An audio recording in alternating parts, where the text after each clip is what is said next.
काहीतरी दोन्ही ठाकरे बंधू सध्या परदेशात आहेत आणि ठाकरेंच्या दोन्ही ठाकरे बंधूंच्या एकत्र येण्याची चर्चा आणि आता सेम टाईम योगायोग म्हणा किंवा कसंही म्हणा पण दोघंही परदेशामध्ये आहेत. काय म्हणजे तुम्ही प्रमुख नेत्यांपैकी एक आहात, काय वाटतं हे एकत्र येण्यामध्ये? माननीय उद्धवजी ठाकरे साहेब आणि राजसाहेब ठाकरे हे परदेशात गेले हे योगायोग आहे. परंतु म्हणजे 2 दिवसापूर्वी राजसाहेब आले मुंबईमध्ये. परंतु आज महाराष्ट्रातल्या सर्वच महाराष्ट्रातल्या जनतेचं असं मनापासून इच्छा आहे ही सध्याची खुनशी राजवट आणि महाराष्ट्र लुबाडू पाहणाऱ्यांची राजवट तर उलथून टाकायची असेल तर ठाकरे बंधूंनी एकत्रित यावं अशी महाराष्ट्रातल्या जनतेची इच्छा आहे, ती नाकारता येत नाही.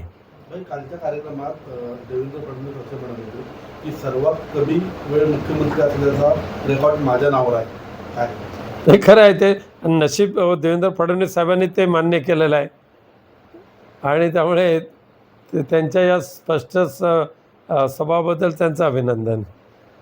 शक्तीपीठ मार्गाला जो विरोध होतो त्या संदर्भात एकूणच काय भूमिका असणार शिवसेनेची? बघा, या सध्या या देशातले अनेक महामार्ग जे आहेत ते केवळ आणि केवळ ठेकेदारांचं आणि ठेकेदारांच्या माध्यमातून भाजप पक्षाचा निधी वाढवण्याचा एकमेव धंदा आहे. तो ठेकेदारांना वारेमाप अफाट निधी उपलब्ध करून द्यायचा आणि त्याची पक्षनिधी वाढवायचा हा धंदा भारतीय जनता पक्षाने सुरू केलेला आहे.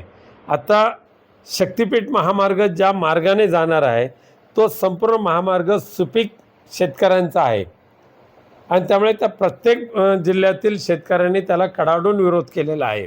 आज कोकणचाच जर विचार करायचा झाला तर मुंबई गोवा राष्ट्रीय महामार्ग आजही जवळजवळ आता 15 वर्ष झाली पूर्ण होऊ शकलेला नाही आहे. कोस्टल महामार्ग जो आहे तो माननीय उद्धवजी ठाकरे मुख्यमंत्री असताना त्यांनी 10,000 कोटीची तरतूद केलेली आहे.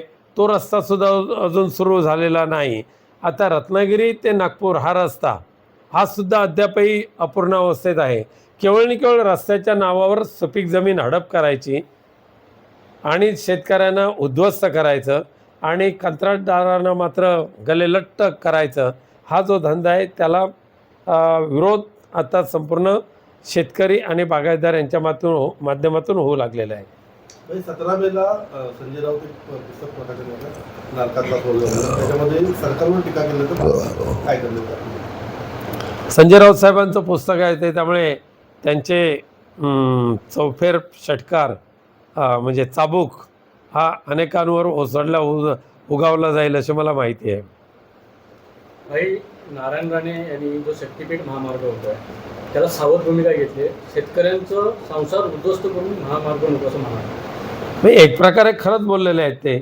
सध्या म्हणजे सिंधुदुर्ग जिल्ह्याचा जर विचार केला आणि ज्या ज्या गावातून शक्तीपीठ महामार्ग जाणार आहे त्या त्या गावातली जमीन पुनश्च एकदा सध्याच्या राज्यकर्त्यांनी विकत घेतलेली आहे, म्हणून त्याची आरेल बदल करून स्वतःच्या भल्यासाठी तो महामार्ग नेला जातो आहे.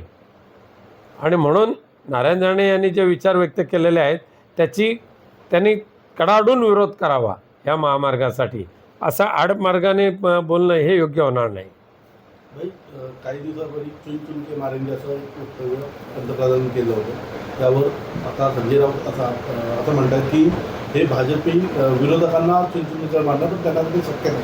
12 दिवस झाले तरी अजून हे बदला घेऊ शकत नाही असं त्यांनी सकाळी वक्तव्य. काय खरं म्हणजे आता पहलगामचा जो हल्ला झाला आता असं म्हटलं जातं आहे आणि सिद्ध झालेलं आहे की पहलगाममध्ये आलेले पाकिस्तानी अतिरेकी अचानक आलेले नाही आहेत.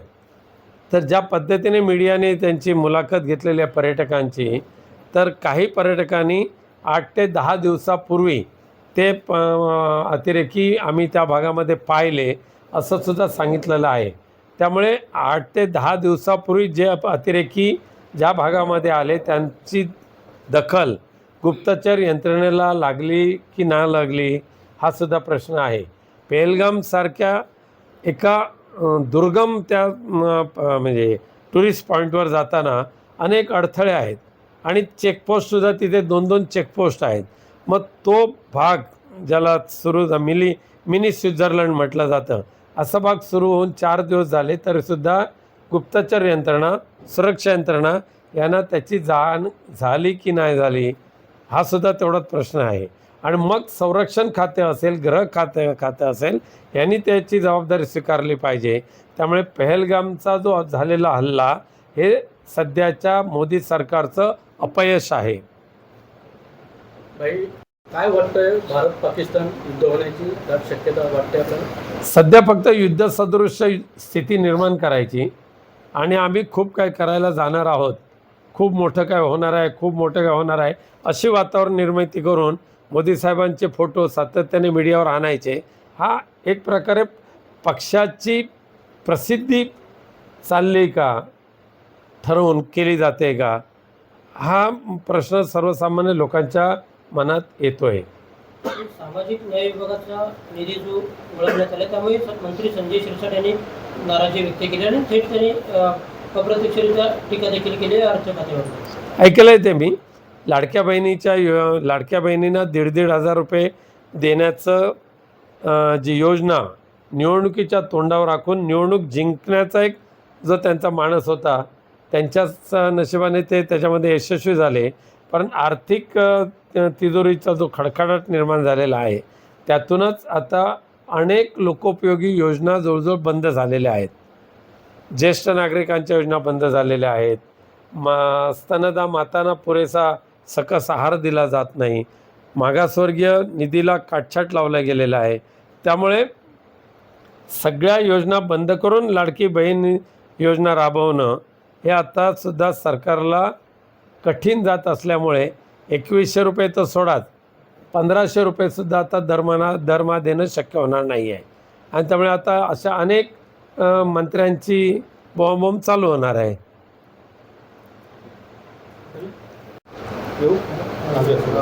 भाई मला वाटतं तुमचे दौरे सध्या जे चालू आहेत अमेरिक प्रमाणात आहेत, पण आज मुख्य उद्देश आहे तो लांजातल्या शाखेचं किंवा संपर्क कार्यालयाचं उद्घाटन, शाखाने संपर्क कार्यालयाचं उद्घाटन. भविष्यातली घोडदौड ही कशी असणार आहे या सगळ्या पडझडीनंतर? बघा, लांजा राजापूरच्या गद्दार आमदारांनी अनेक वर्षापासून असलेली जी कार्यालय आहेत ती स्वतः बळकावली आणि आम्ही ठरवलं की अशा अपयशी माणसाचे कार्यालय आपण घ्यायचं नाही. आणि त्या ठिकाणी आमच्या पदाधिकाऱ्यांनी निर्धार केला आणि पहिलं राजापूरचं संपर्क कार्यालय जे अधिकृत शिवसेना पक्षाचं आहे, हे साधारण 2 महिन्यापूर्वी सुरू केलं. आज लांजा येथे सुद्धा शिवसेना उद्धव बाळासाहेब ठाकरे पक्षाचं अधिकृत कार्यालय आज आम्ही लोकार्पण करत आहोत. आणि शिवसेनेची ताकद, उद्धवजींवर असलेला विश्वास, बाळासाहेबांवर असलेलं प्रेम, याच्यातून पुनश्च एकदा कोकणवासी मोठ्या ताकदीने उभे राहत आहेत. आणि त्यामुळेच हे संपर्क कार्यालय सुरू करणं हे क्रमप्राप्त आहे आणि आम्हाला चांगला प्रतिसाद चांगला मिळतो आहे त्याच्यातून. एक मुख्य गोष्ट आहे म्हणजे परत इथूनच सुरुवात होते की जो कोकणचा बालेकिल्ला राहिला उद्धव बाळासाहेब ठाकरे यांच्या पाठीशी, या ठिकाणी पक्ष बांधणीसाठी कोणत्या प्रकारची पावलं उचलली जाणार आहेत. आणि मुख्य म्हणजे आदित्य ठाकरे असतील की उद्धव ठाकरे यांच्या दौऱ्याही चर्चा होते, कारण संवाद साधण्याचं होतं. तर हे चॅलेंजेस भविष्यातले कसे फेस केले जातील? रत्नागिरी जिल्ह्यातली शिवसेना ताकदीने उभी राहते.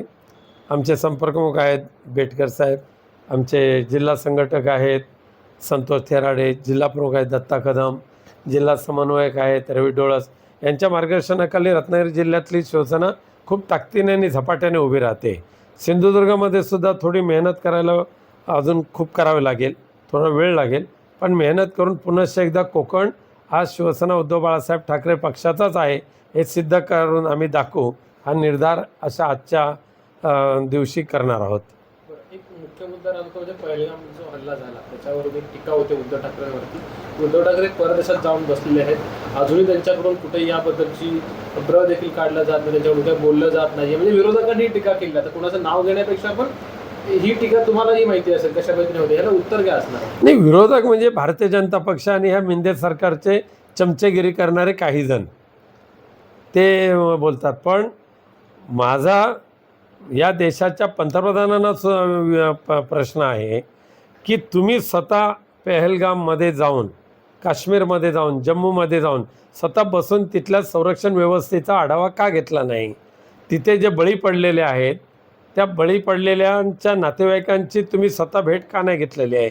पंतप्रधानांनी का नाही घेतलेली आहे भेट? आज उद्धवजींच्या प्रदेशवारीबद्दल प्रश्न निर्माण करणाऱ्यांना आमचा प्रश्न आहे की तुमच्या पंतप्रधानांनासुद्धा अख्खा देश अख्खा जग फिरायला वेळ आहे. बिहारमध्ये जाऊन विविध कामाचं लोकार्पण करायला वेळ आहे, पण पहलगाममध्ये जायचं, श्रीनगरमध्ये जायचं आणि तिथल्या सुरक्षा व्यवस्थेचा आढावा घ्यायचा, यासाठी त्यांना वेळ मिळू शकला नाही. हे दुर्भाग्य आहे. काल जे गौरवशाली महाराष्ट्र जो राष्ट्रवादीने कार्यक्रम घेतला त्यावेळी विशेषतः एकनाथ शिंदे अनुपस्थित राहिले, त्याच्यावर देखील अजित पवारांनी टोला लगावला होता की प्रतिनिधी का पाठवला स्वतः एकनाथ शिंदे आता खूप नैराश्यग्रस्त अवस्थेमध्ये आहेत. त्यामुळे वेळ मिळेल त्यावेळेला ते त्यांच्या झरी गावात जातात आणि वेळ मिळेल त्यावेळेला कामाख्या देवीला जातात आणि जे काय जडीबुडी वगैरे काय करायचे करतात असं मी नाही म्हणत, इतर जण म्हणतात. परंतु नक्कीच एकनाथ शिंदे आणि भारतीय जनता पक्ष यांच्यातली दुरी आता खूप मोठ्या प्रमाणात वाढायला लागलेली आहे आणि त्या काही महिन्यामध्ये त्याचा स्फोट होईल असं आमच्या कानावर आलेलं आहे. याच कार्यक्रमात अजित पवारांनी आपली मुख्यमंत्री पदाची इच्छा देखील बोलून दाखवली किंवा खंत देखील व्यक्त केली. तर सुनील तटकरे यांनी असं म्हटलं की अजित पवार मुख्यमंत्री व्हावेत हे आमचं स्वप्न आहे. अजित पवारांचा ज्या ठिकाणी आता पाय आहे, ज्या घरात पाय आहेत, तिथून अजित पवार आयुष्यात कधी मुख्यमंत्री बनू शकणार नाहीत. त्यांना जर मुख्यमंत्री बनायचं असेल तर त्यांनी महाविकास आघाडीमध्येच यावं लागेल, तर त्यांना संधी आहे. म्हणजे एक प्रकारची ऑफर म्हणायची या परत म्हणून. ऑफर असे नाही म्हणत, पण नेमकी मुख्यमंत्रीपदाची सुखी स्वप्न बघण्यापेक्षा कुठे संधी मिळेल त्या ठिकाणी आले तर कुठेतरीच मार्ग मिळू शकतो. आदित्य ठाकरेंचा दौरा होणार मी काहीतरी ऐकलं होतं मध्ये. होतं व्हायचं होतं, पण हा खूप कडक उन्हाळा पण आहे ना, त्यामुळे ते त्याशी चाललं होतं कुठे कुठे कसं कसं आहे काय करणार आहे. हो करायचं होतं, फक्त उन्हाळा मात्र खूप मोठ्या प्रमाणातच वाढत चालला. हे आण पप्या हे काढू.